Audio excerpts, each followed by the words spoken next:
In front of me is HUAWEI Nova 12SE, and today I would like to show you how you can clone apps. Begin by opening Devices Settings and tapping on Apps.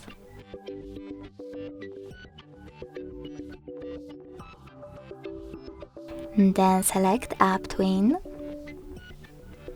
and tap on the gray sweater next to one of the available apps that you wish to clone.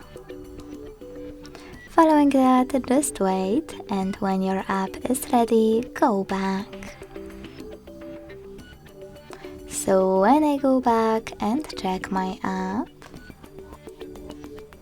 I can see that it was successfully cloned. To delete this clone, go back to the same settings and use no blue sweater next to your app. Lastly, confirm your choice in the pop-up.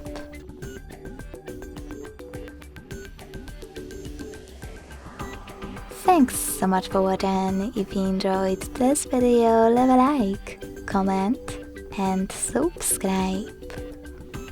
Bye!